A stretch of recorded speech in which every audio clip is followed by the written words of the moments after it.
চাকরের বাচ্চা, হ্যাঁ কি করলি তুই এটা? তুই জানিস আমার শাড়ির দাম কত? সরি আম্মা, আমি ইচ্ছা করে ফালাই নাই, আমি হুজুর খেয়ে পড়ে গেছি, আমার মাফ করে দেন না। সরি? কিসের সরি? তোকে না এইভাবে সকাল বিকাল মারা উচিত, তাহলে তুই বুঝতে পারবি যে ভুলের ফলাফল কি হয়। ওরা এত দামি শাড়ি, এখন এটা কি মন চাচ্ছে সাইকেল না করে? দাঁড়ান, আপনি ওর সাথে এমন ব্যবহার করছেন কেন? কি করেছো? কি করেছে? দেখ, আমার এত দামি শাড়ি, তার উপরে চা ফেলে দিয়েছি। তো কি হয়েছে? এই ছোট্ট একটা ভুলের জন্য আপনি ওর সাথে এমন করবেন? আপনারা কি ভুলে গেছেন ও কিন্তু এই বাড়ির জামাই?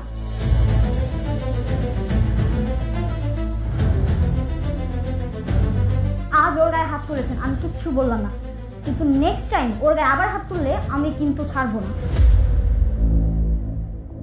তুই একটা সামান্য চাকরের জন্য আমার সাথে চোখ রাঙিয়ে কথা বলছিস?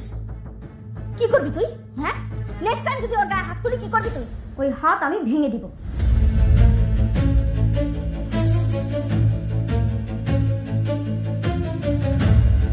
চলো গোলাম।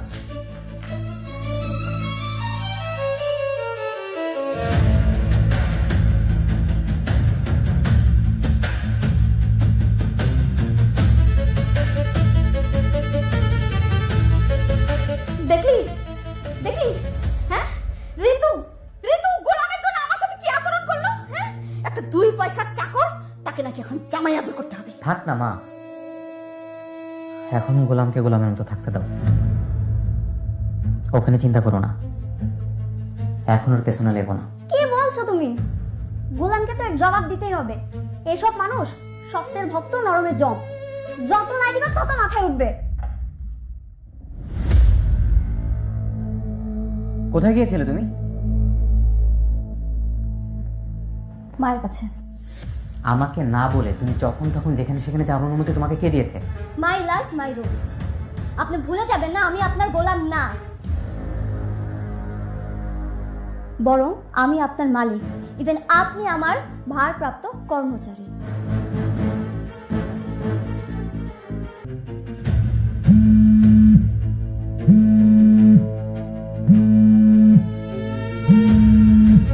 হ্যালো ভাইয়া, তোমার বউ কিন্তু অনেক বাড়াবাড়ি করতেছে। কেন, কি হয়েছে? সে আগেও গোলাম কিনে টানটানি করছে, আমি কিচ্ছু বলি নাই। আজকেও কাউকে কিছু না বলে গোলাম কিনে কোথায় যেন চলে গেছে।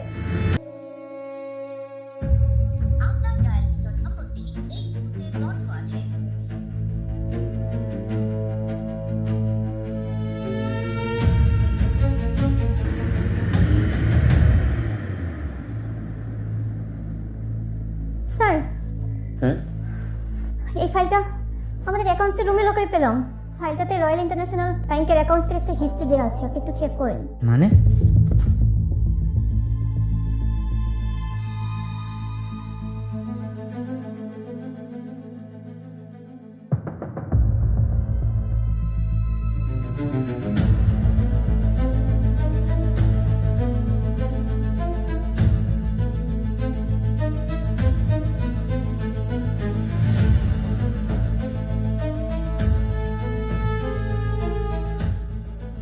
Oh my God! স্যার কি হয়েছে? সিরিয়াসলি? মানে কি? তুমি কি পাইছো তুমি ভাবতেও পারতেছো না। আরে কি হয়েছে সেটা তো বলবেন। আরে সে যাদের তো এই দেশের ভিতরে যত সম্পত্তি ছিল ওর স্ত্রীর নামে ট্রান্সফার করেছি। এখন ইন্টারন্যাশনালি সুইস ব্যাংকে সে যাদের নামে এখনো 10,000 কোটি টাকা রয়েছে। 10,000 কোটি টাকা, ও মাই গড, যেটা এখনো ওর নামেই রয়েছে। তাহলে এটা কি ট্রান্সফার করার কোনো উপায় আছে? হ্যাঁ, এটা ট্রান্সফার করার এখনো উপায় আছে, আমাদের শেজাদকে লাগবে।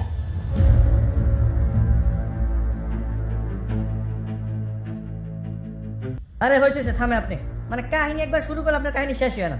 ভাবি আপনার এতবার করে বুঝাইছি, দেখেন আপনি একটু বোঝার চেষ্টা করেন। আর এই সিচুয়েশনে কি কাহিনী করার সময় আছে? হ্যাঁ, অনেকখানি কাইটা পালাইছেন, অনেক রক্ত বেড়ে যাচ্ছে। ভাবি এই পাশে ফার্মেসি আছে, ডাক্তার দেখে আপনার ড্রেসিং করাই দেবো। আরে আল্লাহ, এই সামান্য এর জন্য ডাক্তার? ও হ্যাঁ হ্যাঁ হ্যাঁ, চলো চলো, আমাদের তাড়াতাড়ি যেতে হবে, অনেক রক্ত বের হয়ে গেছে। ঠিক আছে, আপনি তাহলে একটু দাঁড়ান, আমি আমার বউর লোকের কথা কই। হ্যাঁ গোলাম, আমার এইভাবে হাত কেটে গেল, রক্ত পড়ছে তুমি দেখতে পাচ্ছ, এরপরও তুমি তোমার বউকে জিজ্ঞেস করতে চাচ্ছ? চলো না আমরা চাই, গাড়ি স্টার্ট করো, অনেক ব্যথা হচ্ছে। আচ্ছা আচ্ছা ঠিক আছে চলেন। আমি তাহলে যে গাড়ি স্টার্ট দিই, আপনার হ্যাঁ রাত্রে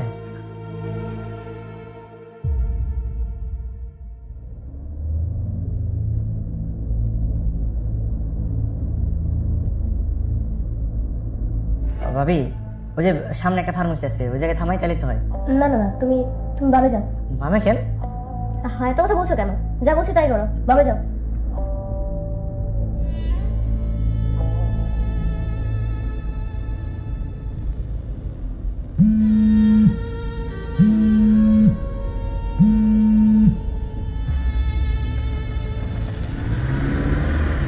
ভাবি ওই যে সামনে একটা ক্লিনিক আছে, এখানে থামি।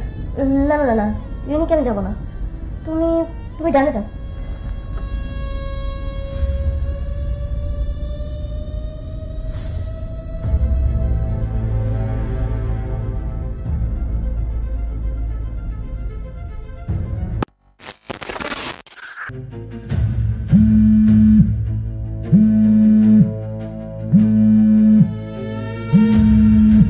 হ্যালো ভাইয়া, তোমার বউ কিন্তু অনেক বাড়াবাড়ি করতেছে। কেন, কি হয়েছে? সে আগেও গোলাম কিনে টানটানি করছে, আমি কিচ্ছু বলি নাই। আজকেও কাউকে কিছু না বলে গোলাম কিনে কোথায় যেন চলে গেছে। চাকরের বাচ্চা, হ্যাঁ কি করলি তুই এটা? তুই জানিস আমার শাড়ির দাম কত? সরি আম্মা, আমি ইচ্ছা করে ফালাই নাই, আমি হুজুর খেয়ে বেড়ে গেছি, আমার মাফ করে দেন না। সরি? কিসের সরি? তোকে না এইভাবে সকাল বিকাল মারা উচিত, তাহলে তুই বুঝতে পারবি যে ভুলের ফলাফল কি হয়। আজকের গল্পটা শুরু থেকেই এমন এক চাপা আতঙ্ক নিয়ে এগিয়েছে, যেখানে একজন মানুষের অসহায় আর্তনাদ, আরেকজনের হারিয়ে যাওয়া স্মৃতি, আর চারপাশে জমে থাকা লোভ, ক্ষমতা আর প্রতারণা সবকিছু মিলে দৃশ্যগুলোকে এক অন্যরকম ভারী আবহ দিয়েছে। শুরুতে আমরা দেখি ভয়, আতঙ্ক আর বাঁচার আকুতি। একটা মানুষ যেন নিজের অস্তিত্ব বাঁচানোর জন্য শেষ আশ্রয় খুঁজছে।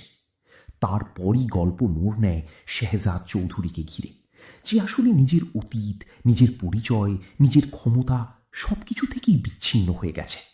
সহজভাবে বললে সে বেঁচে আছে, কিন্তু তার জীবনের সবচেয়ে গুরুত্বপূর্ণ অংশটাই অন্ধকারে ঢাকা পড়ে আছে। আর এই জায়গাটাতেই নাটকটা খুব বুদ্ধিমত্তার সঙ্গে দর্শকের কৌতূহল বাড়ায়।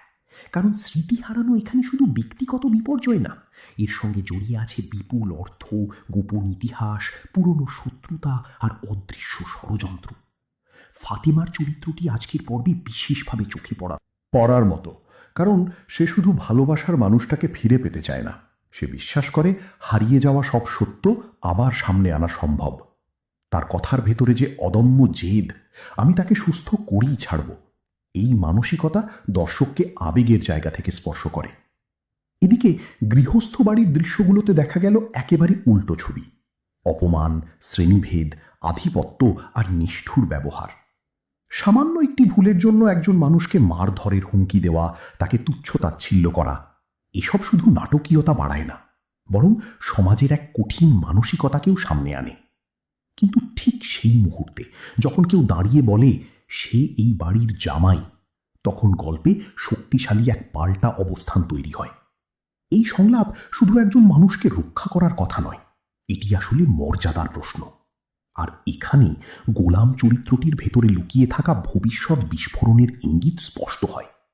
বাইরে থেকে সে দুর্বল, অবহেলিত, নিঃশব্দ, কিন্তু নাটক বারবার বোঝাচ্ছে এই মানুষের ভেতরে এমন এক সত্য লুকিয়ে আছে যা একদিন সবাইকে স্তব্ধ করে দেবে।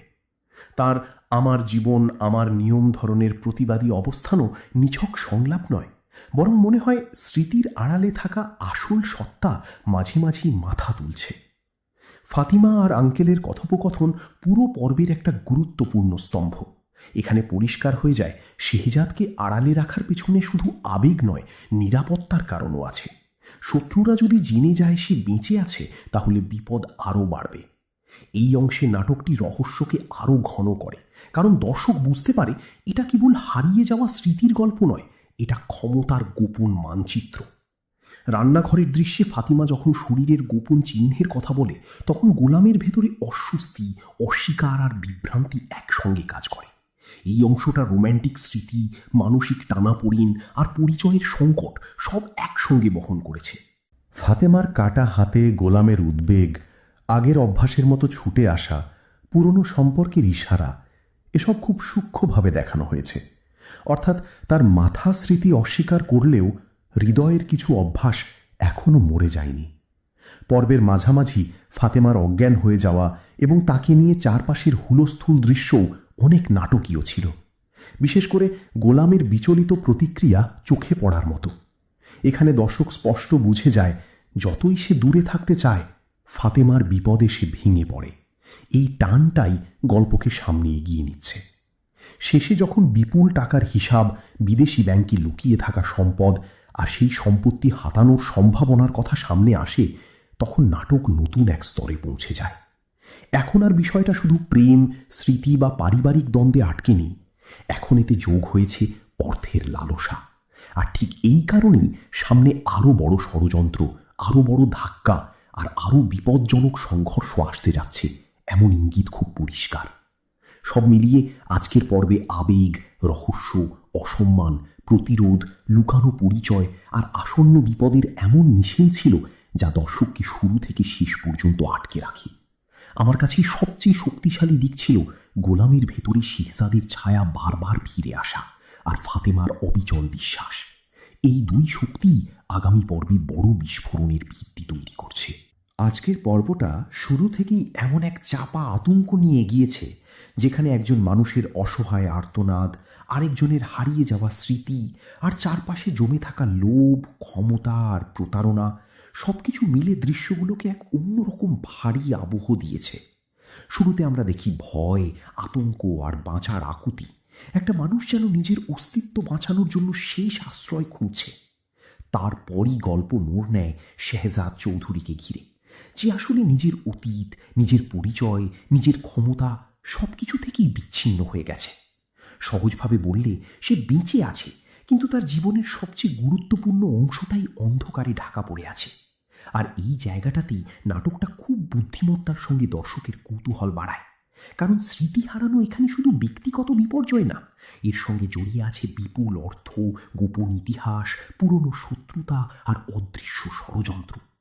ফাতেমার চরিত্রটি আজকের পর্বে বিশেষভাবে চোখে পড়ার মতো, কারণ সে শুধু ভালোবাসার মানুষটাকে ফিরে পেতে চায় না, সে বিশ্বাস করে হারিয়ে যাওয়া সব সত্য আবার সামনে আনা সম্ভব। তার কথার ভেতরে যে অদম্য জেদ, আমি তাকে সুস্থ করেই ছাড়ব, এই মানসিকতা দর্শককে আবেগের জায়গা থেকে স্পর্শ করে। এদিকে গৃহস্থ বাড়ির দৃশ্যগুলোতে দেখা গেল একেবারে উল্টো ছবি। অপমান, শ্রেণীভেদ, আধিপত্য আর নিষ্ঠুর ব্যবহার।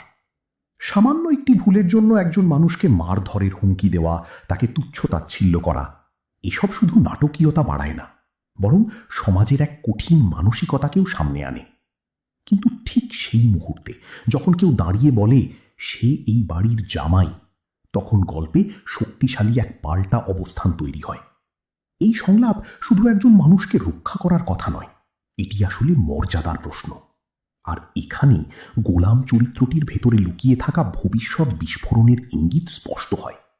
বাইরে থেকে সে দুর্বল, অবহেলিত, নিঃশব্দ, কিন্তু নাটক বারবার বোঝাচ্ছে এই মানুষের ভেতরে এমন এক সত্য লুকিয়ে আছে যা একদিন সবাইকে স্তব্ধ করে দেবে।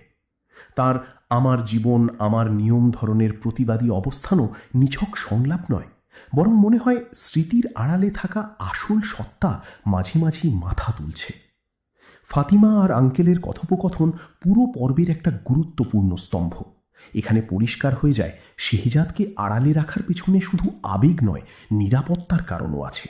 শত্রুরা যদি জেনে যায় সে বেঁচে আছে, তাহলে বিপদ আরও বাড়বে। এই অংশে নাটকটি রহস্যকে আরও ঘন করে, কারণ দর্শক বুঝতে পারে এটা কেবল হারিয়ে যাওয়া স্মৃতির গল্প নয়, এটা ক্ষমতার গোপন মানচিত্র। রান্নাঘরের দৃশ্যে ফাতিমা যখন শরীরের গোপন চিহ্নের কথা বলে, তখন গোলামের ভেতরে অস্বস্তি, অস্বীকার আর বিভ্রান্তি একসঙ্গে কাজ করে। এই অংশটা রোম্যান্টিক স্মৃতি, মানসিক টানাপোড়েন আর পরিচয়ের সংকট সব একসঙ্গে বহন করেছে। ফাতেমার কাটা হাতে গোলামের উদ্বেগ, আগের অভ্যাসের মতো ছুটে আসা, পুরনো সম্পর্কের ইশারা, এসব খুব সূক্ষ্মভাবে দেখানো হয়েছে। অর্থাৎ তার মাথা স্মৃতি অস্বীকার করলেও হৃদয়ের কিছু অভ্যাস এখনো মরে যায়নি। পর্বের মাঝামাঝি ফাতেমার অজ্ঞান হয়ে যাওয়া এবং তাকে নিয়ে চারপাশের হুলস্থুল দৃশ্যও অনেক নাটকীয় ছিল। বিশেষ করে গোলামের বিচলিত প্রতিক্রিয়া চোখে পড়ার মতো। এখানে দর্শক স্পষ্ট বুঝে যায়, যতই সে দূরে থাকতে চায়, ফাতেমার বিপদে সে ভেঙে পড়ে। এই টানটাই গল্পকে সামনে এগিয়ে নিচ্ছে। শেষে যখন বিপুল টাকার হিসাব, বিদেশি ব্যাংকে লুকিয়ে থাকা সম্পদ আর সেই সম্পত্তি হাতানোর সম্ভাবনার কথা সামনে আসে, তখন নাটক নতুন এক স্তরে পৌঁছে যায়। এখন আর বিষয়টা শুধু প্রেম, স্মৃতি বা পারিবারিক দ্বন্দ্বে আটকে নেই। এখন এতে যোগ হয়েছে অর্থের লালসা। আর ঠিক এই কারণেই সামনে আরও বড় ষড়যন্ত্র, আরও বড় ধাক্কা আর আরও বিপজ্জনক সংঘর্ষ আসতে যাচ্ছে, এমন ইঙ্গিত খুব পরিষ্কার। সব মিলিয়ে আজকের পর্বে আবেগ, রহস্য, অসম্মান, প্রতিরোধ, লুকানো পরিচয় আর আসন্ন বিপদের এমন মিশেল ছিল যা দর্শককে শুরু থেকে শেষ পর্যন্ত আটকে রাখে। আমার কাছে সবচেয়ে শক্তিশালী দিক ছিল গোলামের ভেতরে শেহজাদের ছায়া বারবার ফিরে আসা আর ফাতেমার অবিচল বিশ্বাস। এই দুই শক্তি আগামী পর্বে বড় বিস্ফোরণের ভিত্তি তৈরি করছে। আজকের পর্বটা শুরু থেকেই এমন এক চাপা আতঙ্ক নিয়ে গিয়েছে, যেখানে একজন মানুষের অসহায় আর্তনাদ, আরেকজনের হারিয়ে যাওয়া স্মৃতি আর চারপাশে জমে থাকা লোভ, ক্ষমতা আর প্রতারণা সবকিছু মিলে দৃশ্যগুলোকে এক অন্যরকম ভারী আবহ দিয়েছে। শুরুতে আমরা দেখি ভয়, আতঙ্ক আর বাঁচার আকুতি। একটা মানুষ যেন নিজের অস্তিত্ব বাঁচানোর জন্য শেষ আশ্রয় খুঁজছে। তারপরই গল্প মোড় নেয় শেহজাদ চৌধুরীকে ঘিরে, যে আসলে নিজের অতীত, নিজের পরিচয়, নিজের ক্ষমতা সবকিছু থেকেই বিচ্ছিন্ন হয়ে গেছে। সহজভাবে বললে সে বেঁচে আছে, কিন্তু তার জীবনের সবচেয়ে গুরুত্বপূর্ণ অংশটাই অন্ধকারে ঢাকা পড়ে আছে। আর এই জায়গাটাতেই নাটকটা খুব বুদ্ধিমত্তার সঙ্গে দর্শকের কৌতূহল বাড়ায়। কারণ স্মৃতি হারানো এখানে শুধু ব্যক্তিগত বিপর্যয় না, এর সঙ্গে জড়িয়ে আছে বিপুল অর্থ, গোপন ইতিহাস, পুরনো শত্রুতা আর অদৃশ্য ষড়যন্ত্র। ফাতেমার চরিত্রটি আজকের পর্বে বিশেষভাবে চোখে পড়ার মতো, কারণ সে শুধু ভালোবাসার মানুষটাকে ফিরে পেতে চায় না। সে বিশ্বাস করে হারিয়ে যাওয়া সব সত্য আবার সামনে আনা সম্ভব। তার কথার ভেতরে যে অদম্য জেদ, আমি তাকে সুস্থ করেই ছাড়ব, এই মানসিকতা দর্শককে আবেগের জায়গা থেকে স্পর্শ করে। এদিকে গৃহস্থ বাড়ির দৃশ্যগুলোতে দেখা গেল একেবারে উল্টো ছবি। অপমান, শ্রেণীভেদ, আধিপত্য আর নিষ্ঠুর ব্যবহার। সামান্য একটি ভুলের জন্য একজন মানুষকে মারধরের হুমকি দেওয়া, তাকে তুচ্ছ-তাচ্ছিল্য করা, এসব শুধু নাটকীয়তা বাড়ায় না, বরং সমাজের এক কঠিন মানসিকতাকেও সামনে আনে। কিন্তু ঠিক সেই মুহূর্তে যখন কেউ দাঁড়িয়ে বলে সে এই বাড়ির জামাই, তখন গল্পে শক্তিশালী এক পাল্টা অবস্থান তৈরি হয়। এই সংলাপ শুধু একজন মানুষকে রক্ষা করার কথা নয়, এটি আসলে মর্যাদার প্রশ্ন। আর এখানে গোলাম চরিত্রটির ভেতরে লুকিয়ে থাকা ভবিষ্যৎ বিস্ফোরণের ইঙ্গিত স্পষ্ট হয়। বাইরে থেকে সে দুর্বল, অবহেলিত, নিঃশব্দ, কিন্তু নাটক বারবার বোঝাচ্ছে এই মানুষের ভেতরে এমন এক সত্য লুকিয়ে আছে যা একদিন সবাইকে স্তব্ধ করে দেবে। তার আমার জীবন আমার নিয়ম ধরনের প্রতিবাদী অবস্থানও নিছক সংলাপ নয়, বরং মনে হয় স্মৃতির আড়ালে থাকা আসল সত্তা মাঝে মাঝে মাথা তুলছে। ফাতিমা আর আঙ্কেলের কথোপকথন পুরো পর্বের একটা গুরুত্বপূর্ণ স্তম্ভ। এখানে পরিষ্কার হয়ে যায় শেহজাদকে আড়ালে রাখার পেছনে শুধু আবেগ নয়, নিরাপত্তার কারণও আছে। শত্রুরা যদি জেনে যায় সে বেঁচে আছে, তাহলে বিপদ আরও বাড়বে।